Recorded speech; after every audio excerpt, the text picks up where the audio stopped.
Good morning, everyone. Welcome to First Parish Unitarian Universalist of Medfield.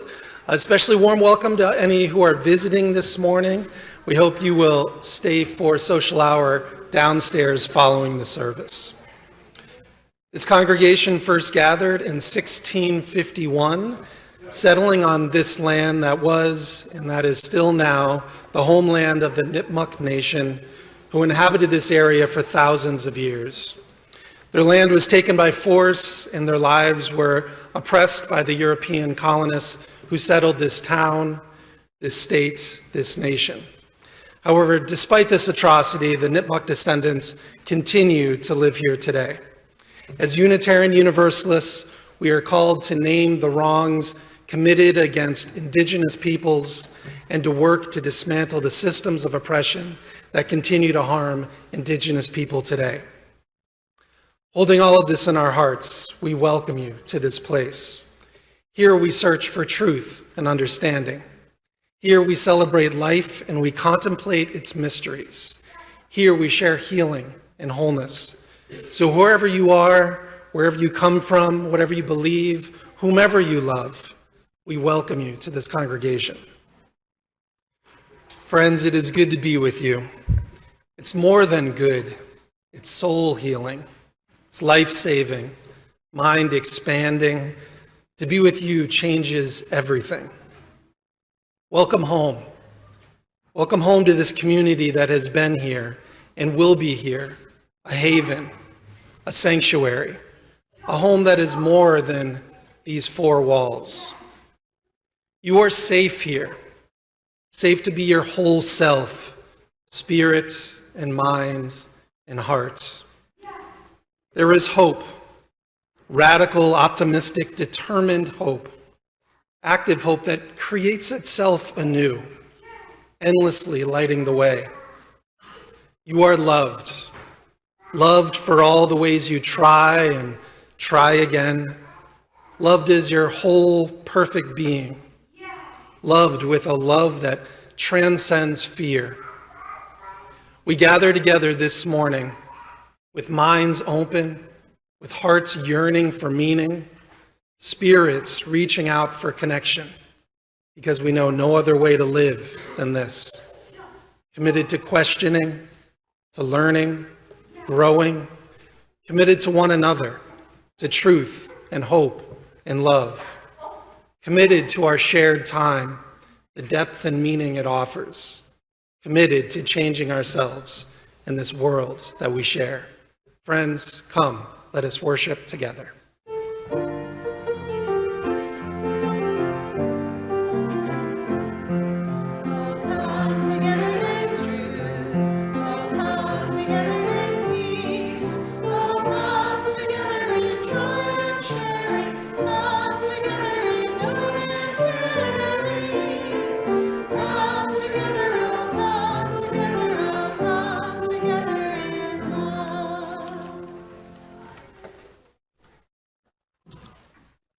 This morning's chalice lighting is The Light Within Us by Brian C. Lee. We light our chalice as a symbol of the light within us and the life that flows through the world around us. It is our beacon as we search for truth. It is the warmth in our hearts for love, and it is the energy that propels us to action. May we be kindled by our time together.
Please rise in body or in spirit as we recite lines 1, 2, and 8 of our Unison Covenant.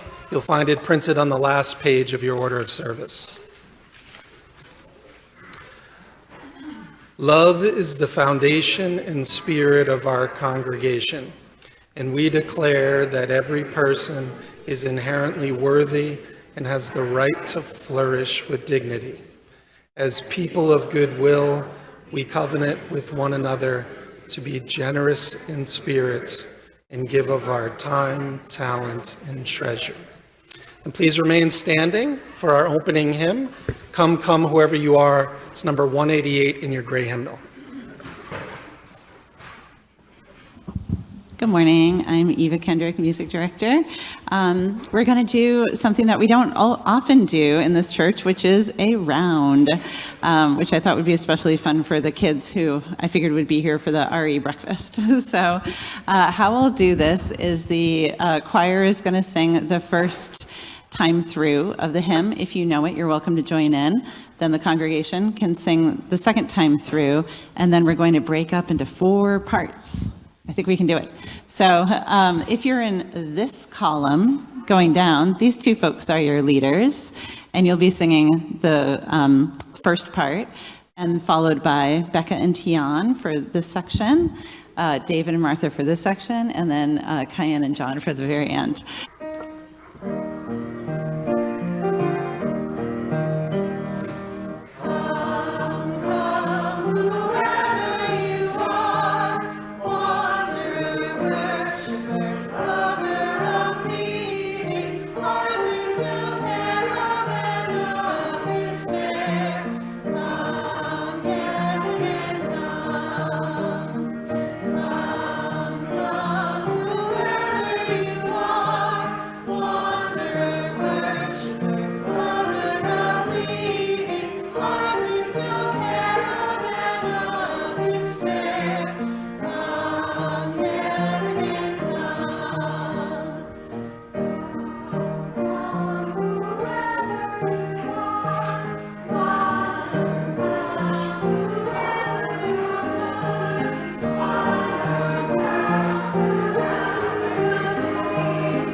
Wow, you sound good.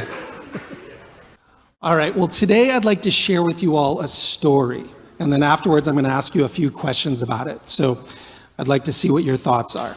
This is a story called Rabbit Looks for God, and it was written by Kelly Weissman Asperuth Jackson. One day, a rabbit set out in the forest, carrying a question to all the other creatures that it met. The rabbit came first to a butterfly that was fluttering about in an open field and asked, "Friend butterfly, what can you tell me about this thing called God?" Well, the butterfly thought for a moment and said, "God is the guiding wind that blows me from this field to that one and points me to where the weather is warm. I can help the flowers bloom by flying from one to the other." Well, the rabbit thanked the butterfly and continued on its journey.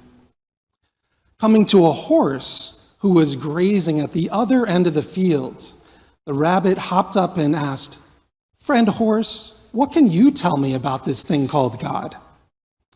Well, the horse looked at the rabbit, still chewing away on the sweet grass, and said, "God is the ground that holds me up, that gives folks an open field to walk and run against, and all of this lovely grass to eat."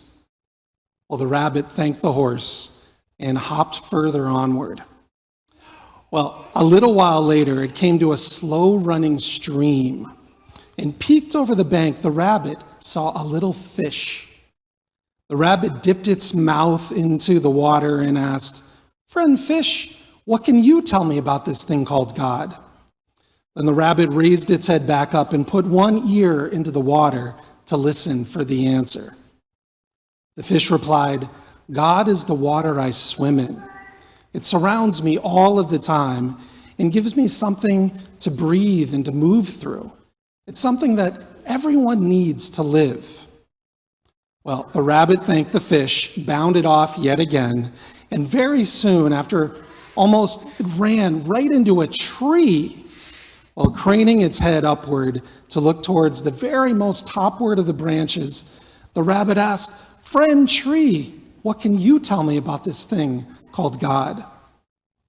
The tree answered very slowly, but without hesitating, said, "God is the sun that feeds me and all of my neighbors and family. I spend all of my days reaching upward towards it and encouraging the trees to do the same." The rabbit thanked the tree, and seeing that it was getting late in the day, it set off to go back home for the night. Well, as the rabbit was approaching its den, its neighbor, the squirrel, called out from nearby, "Friend rabbit, after your day of asking the same question over and over, what can you tell me about this thing called God?" Well, the rabbit thought for a very long time and then said, "I can tell you that the butterfly cares deeply for the flowers. The horse wants everyone to have open fields to roam on. The fish knows everything needs water to live. And the tree hopes its children will grow as tall as it has grown." And with that, the rabbit went down into its burrow and slept for the night. Here ends the story. So I'm wondering, why do you think all the animals had a different idea about God? Does anybody have an idea? Because God helps them all in different ways. Ressa, did you have an idea? Because they're all different animals and they all think differently. Yes, they all think differently. Does anybody else have an idea? Why did all the animals think of God in a different way? Well, I think, Ressa, you hit it on the head, that they all had a different experience and all thought about it in their own way. Just like we here as Unitarian Universalists, we all have different ideas of what God is or isn't. And through our own experience, we think about it in very different ways. Well, with that, let's sing the children out to their religious exploration classes.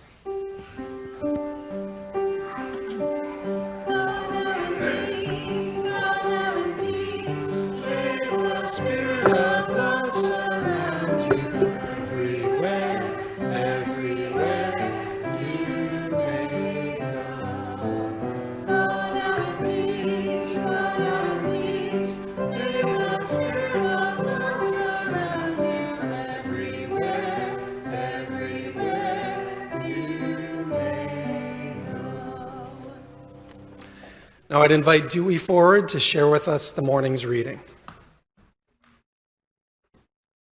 All right, this morning's reading is Living Waters by Jack Sanford. When I was a boy, we spent a month each summer in an old farmhouse in New Hampshire. The house was 150 years old when it first came into our family's hands, and it had never been modernized.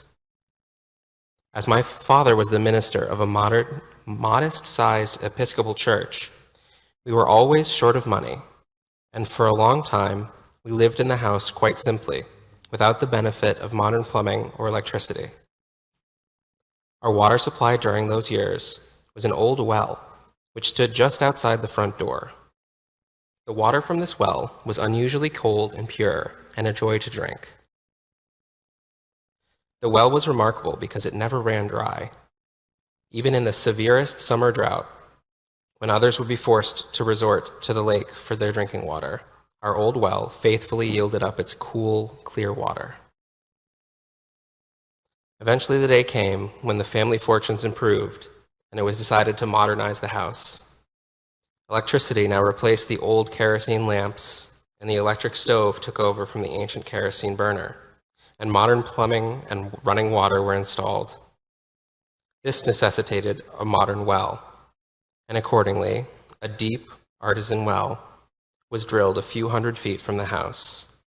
No longer needed, the old well near the front door was sealed over to be kept in reserve should the occasion arrive when some unforeseen reason the artisan well would not suffice. So things stood for several years until one day, moved by curiosity and old loyalties, I determined to uncover the old well to inspect its condition. As I removed the cover, I fully expected to see the same dark, cool, moist depths that I had known so well as a boy. But I was due for a shock, for the well was bone dry. It took many inquiries on our part to understand what had happened. A well of this kind is fed by hundreds of tiny underground rivulets, along which seeps a constant supply of water. As water is drawn from the well, more water moves into it along the rivulets, keeping these tiny apertures clear and open. But when such a well is not used and the water is not regularly drawn, the tiny rivulets close up. Our well, which had run without failing for so many years, was dry, not because there was no more water, but because it had not been used. Our souls are like this as well. What happened to the old well can also happen to our souls if the living water of God does not flow into us. Thank you. Thank you, Dewey.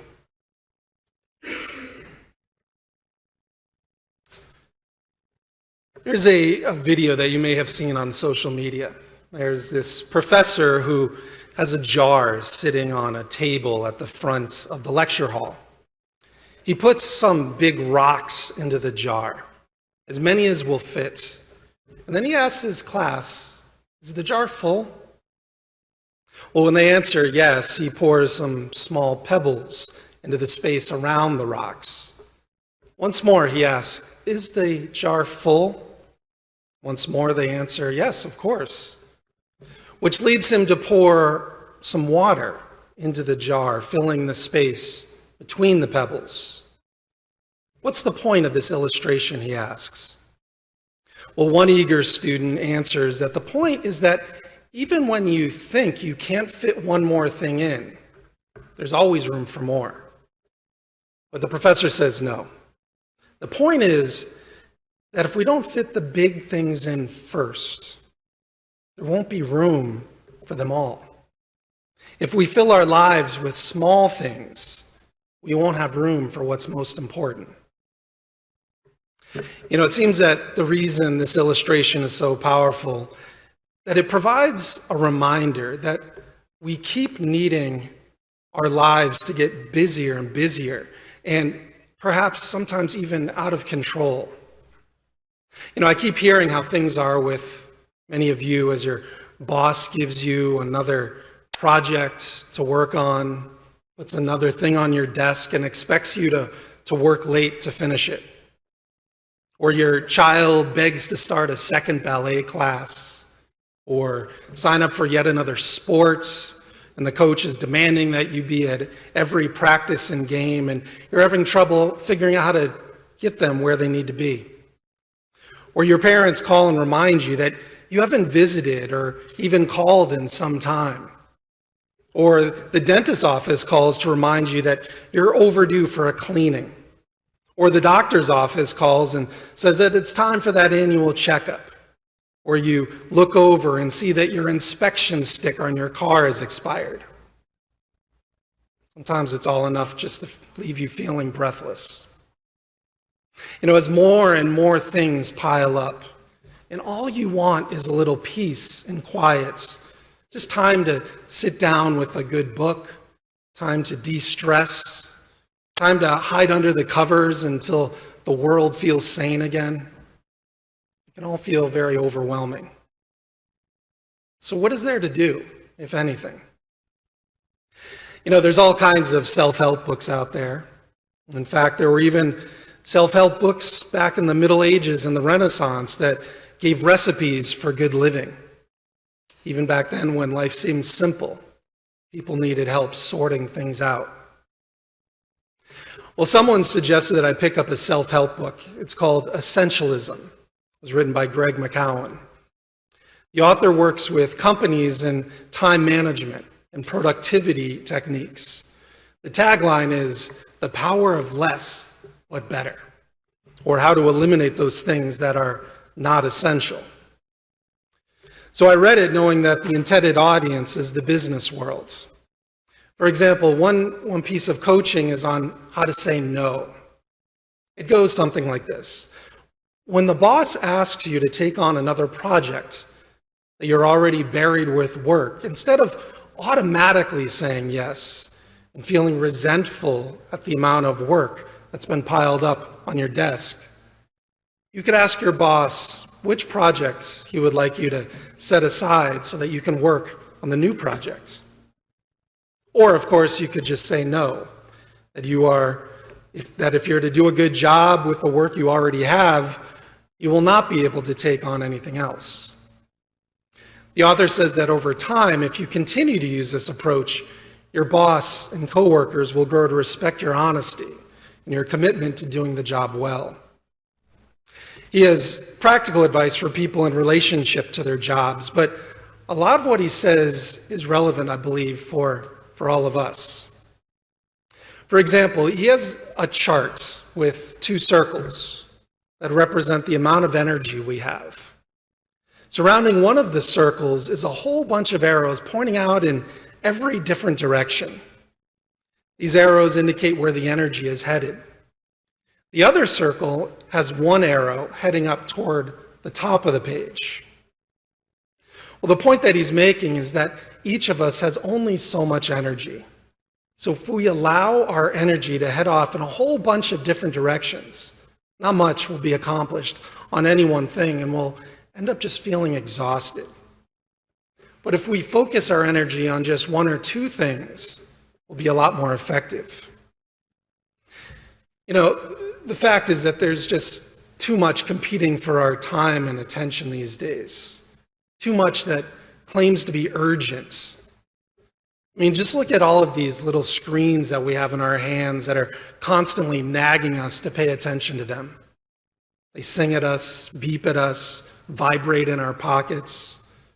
They say, pay attention to us. I'm the most important thing for you to be doing right now, even if what you're trying to do is just get a good night's sleep. The point I'm trying to make is that so many of us are an overload. Information overload, choice overload, anxiety overload.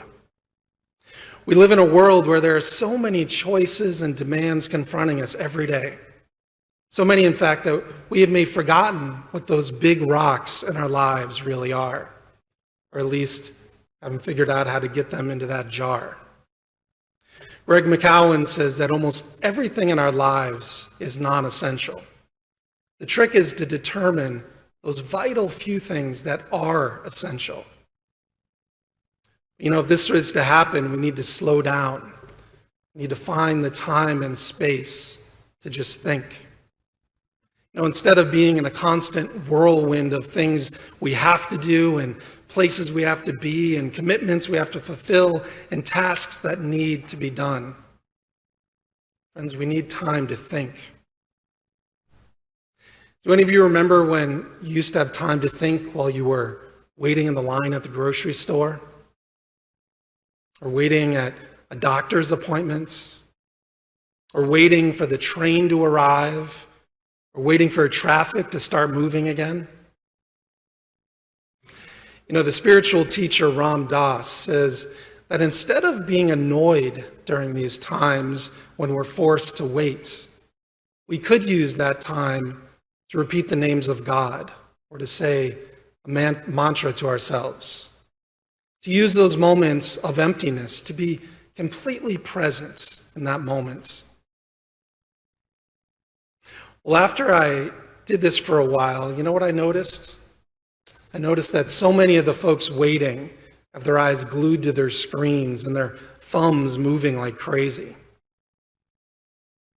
Our reading this morning was about a well that dried up because water hadn't been drawn on it on a regular basis.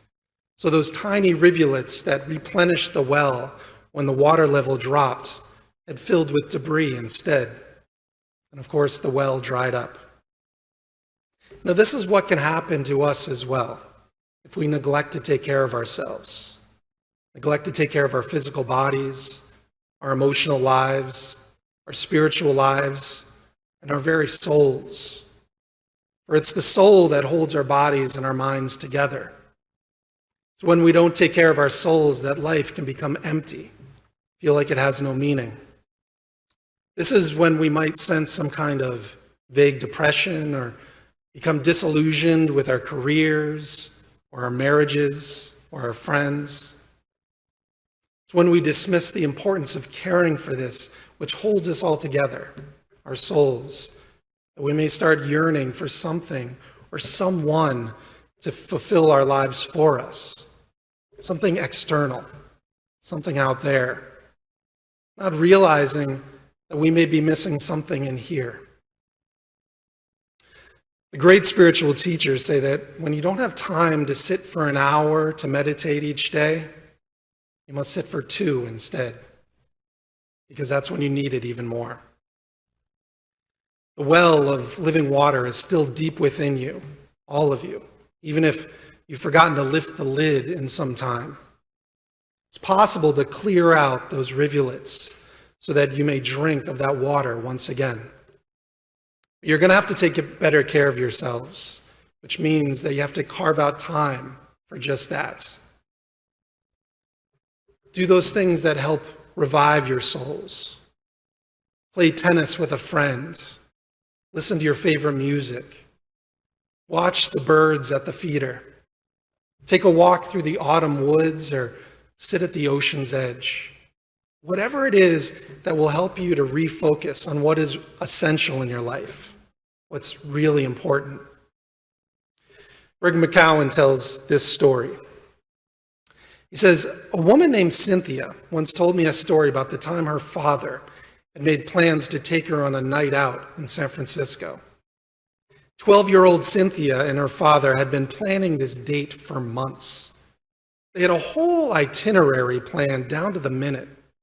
She would attend the last hour of his presentation and then meet him at the back of the room at about 4:30 p.m. and then leave quickly before everyone tried to talk to him.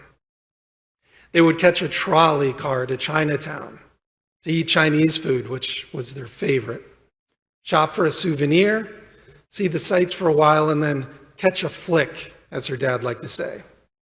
Then they would grab a taxi back to the hotel, jump in the pool for a quick swim.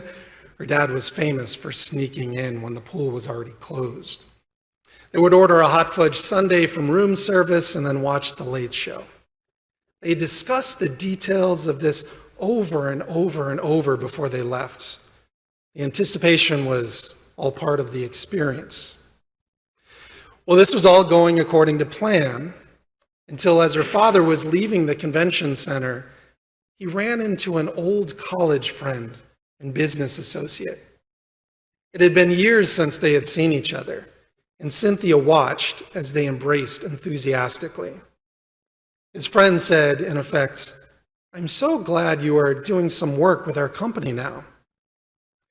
When Lois and I heard about it, we thought it would be perfect. We want to invite you, and of course, Cynthia, to get a spectacular seafood dinner down at the wharf." Cynthia's father responded, "Bob, it's so great to see you. Dinner at the wharf sounds great." Well, of course, Cynthia was crestfallen.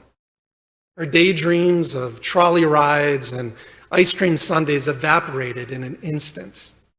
Plus, she hated seafood, and she could just imagine how bored she would be listening to the adults talk all night. But then her father continued, "But not tonight. Cynthia and I have a special date planned, don't we?" He winked at Cynthia and grabbed her hand, and they ran out the door and continued with what was an unforgettable night in San Francisco. Well, Stephen Covey, the author of 7 Habits of Highly Effective People, is the father in this story, a man who obviously practiced what he preached. I imagine that his business schedule was rigorous as he traveled the world lecturing and working with big companies. And yet, he remained in touch with what was most essential in his life.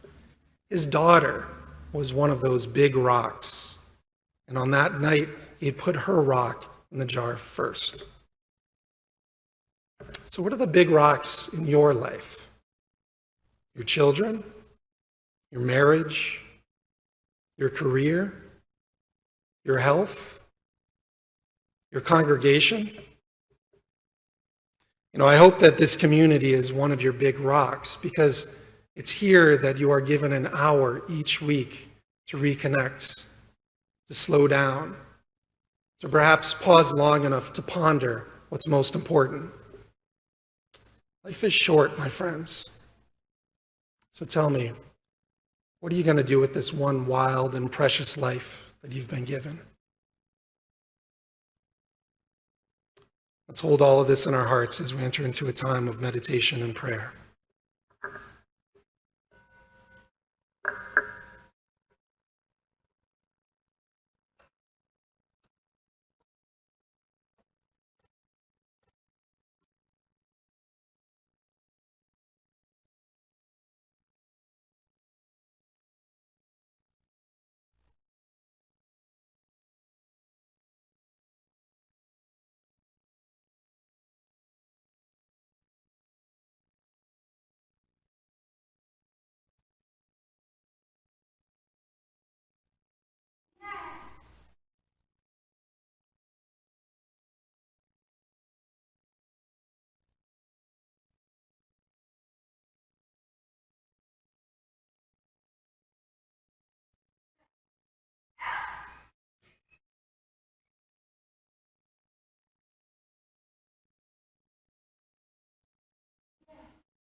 Spirit of life and love,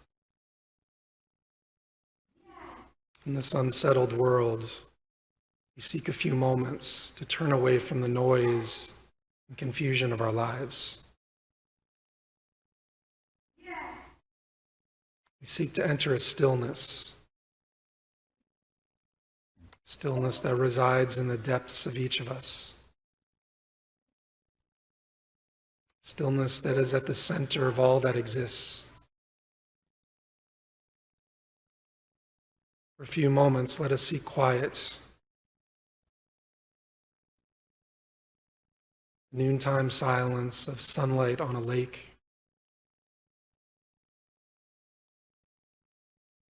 The quiet of growing plants. Quiet of a child sleeping. The silence that brings rest. Silence that brings renewal. Silence from which hope and love emerge.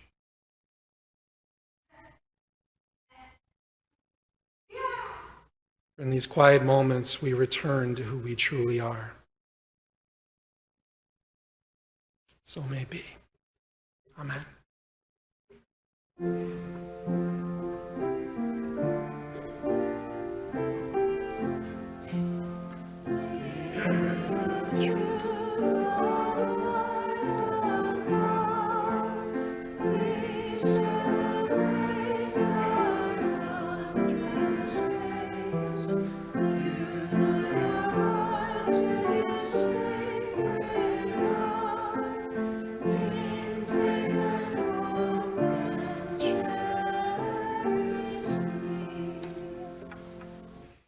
I'd invite Don Rawl forward to introduce the morning's offering.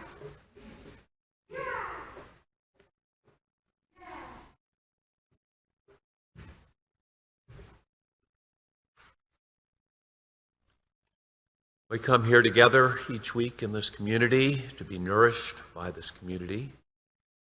But this community also needs us to nourish it. We nourish it with our time, our talents, and our treasure.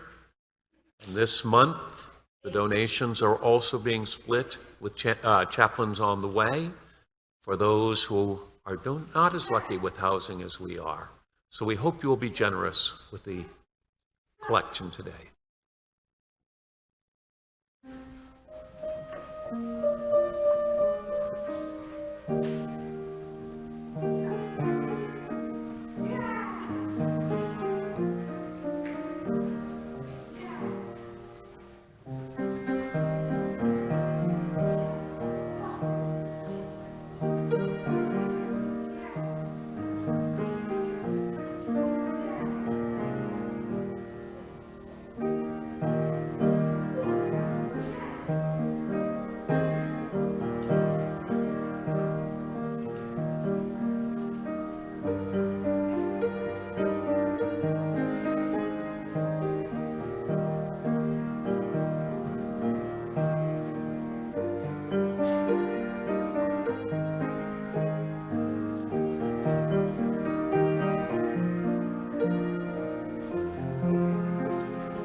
Please rise in body or in spirit for our closing hymn, Love Will Guide Us, number 131 in your gray hymnal.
My friends, when we go from here, know that our hearts are always in a holy place, where we are always connected with one another. Know that deep down our hearts beat in one universal rhythm. May we each find the sacred space to hear it. Go in peace.